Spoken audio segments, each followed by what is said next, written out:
All right, and welcome to Knapp Travel Blog.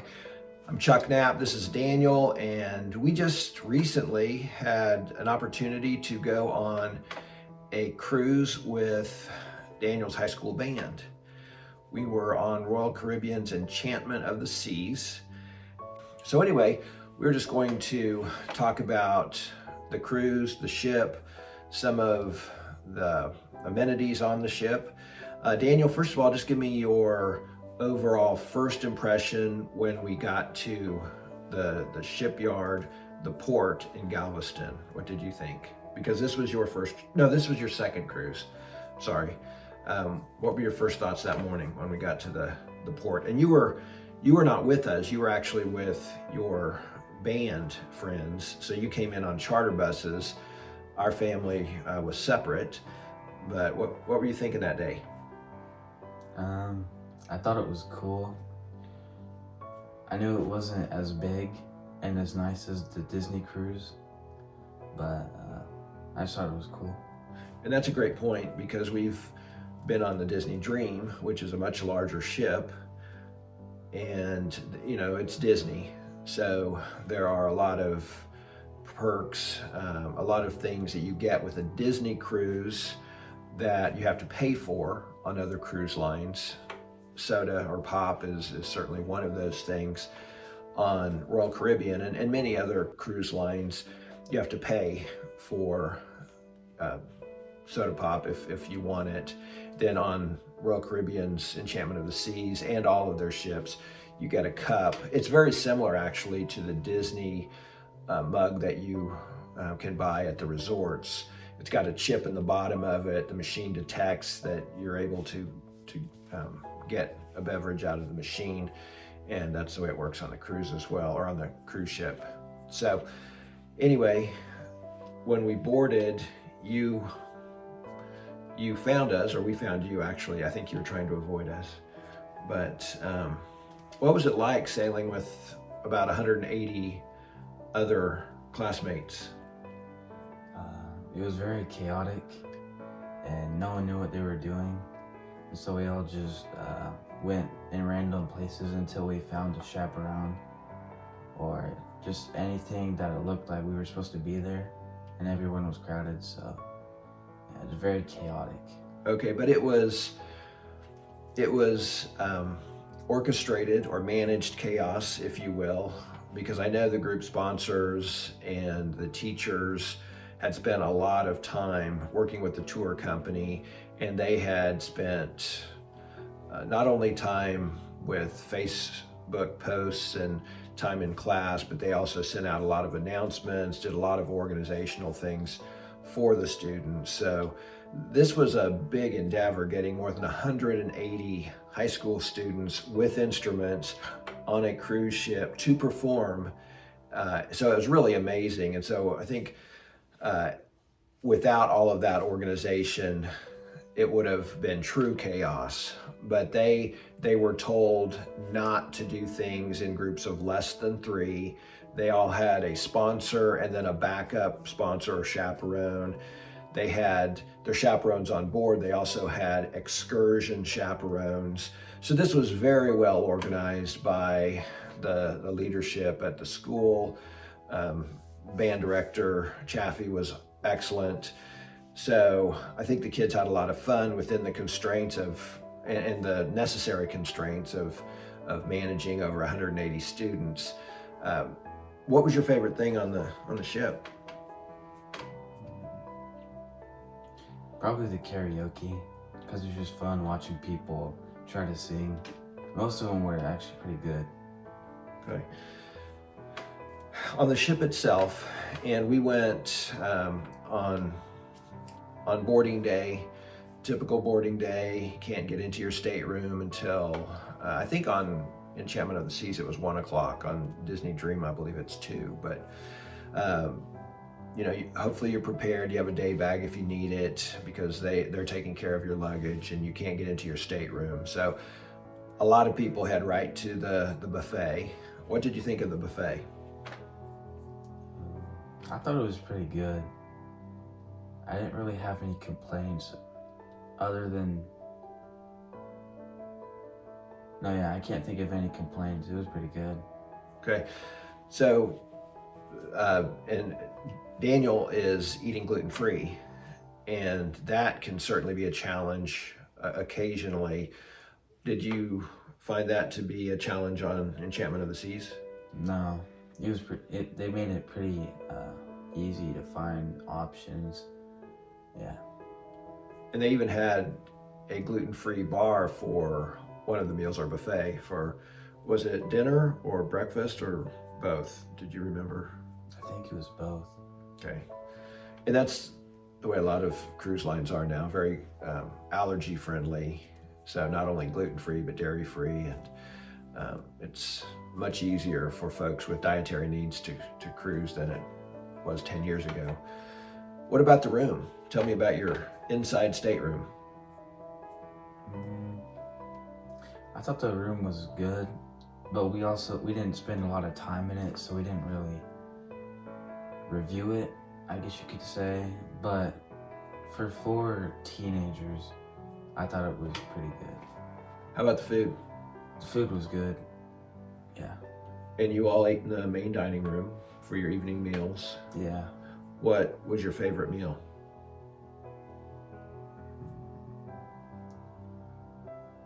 Probably the chicken breast. Chicken breast.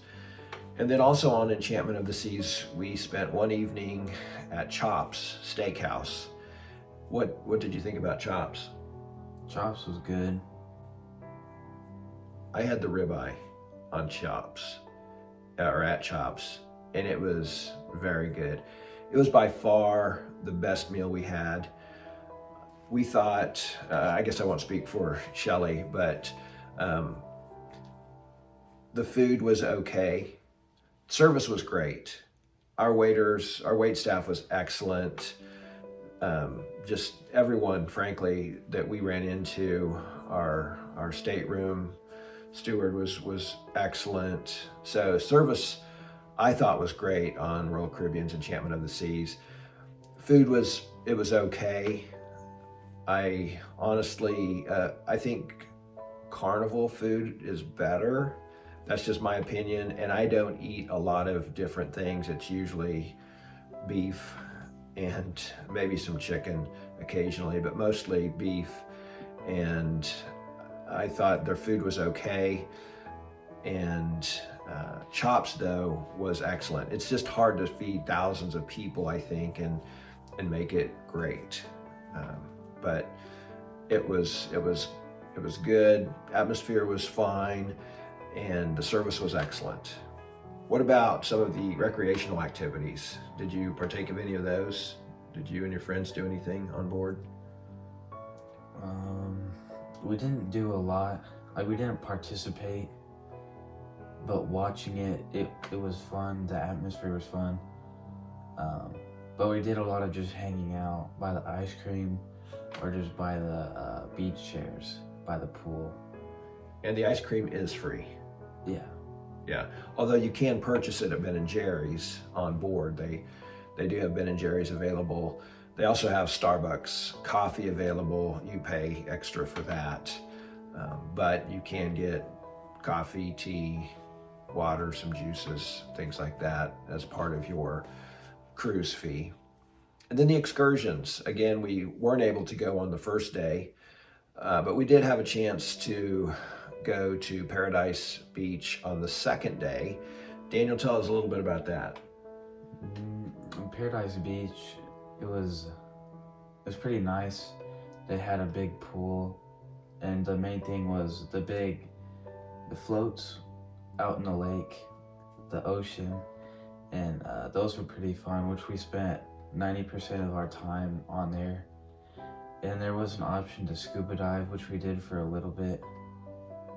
And that was really the main parts that we did. And we actually didn't purchase our excursion through Royal Caribbean, although I would recommend that. It just happened to be our schedule got changed. We were planning on doing a snorkeling excursion the first day. That didn't work out, and we were just planning really on hanging out on the second day in Cozumel. And since we didn't do the first excursion, we wanted to do something on the second day. we just, we knew about Paradise Beach. We'd heard about it, and Shelley then got some more information the evening before in Cozumel, and we did some research and went ahead and bought the tickets. It's very easy to get there. There's a taxi stand right there in the port, and they'll tell you and make sure you know what the fee is going to be to get between the port and wherever you're going. I don't know, maybe 20-minute drive. I don't remember, but it was easy to get there, and as a family, so all 6 of us got in a minivan, got there, took care of us at Paradise Beach. There are several packages available to you, and it was an enjoyable time in the water, on the beach, good food there. But again, we didn't do that through Royal Caribbean. I assume they had a package with Paradise Beach. I don't know that, but my guess is they do. And if we would have planned in advance, not only would we have had a discount through Royal Caribbean, but we would have also had some cancellation protections and things like that. Also, if you're on a Royal Caribbean excursion or one that's purchased through them, the ship won't leave until that excursion group gets back. So that's another little bit of insurance for you. If we would have gone off on our own, as we did, and hadn't gotten back, there's no telling. If we hadn't gotten back on time, they may have left without us. So I always recommend buying your excursion through the cruise line.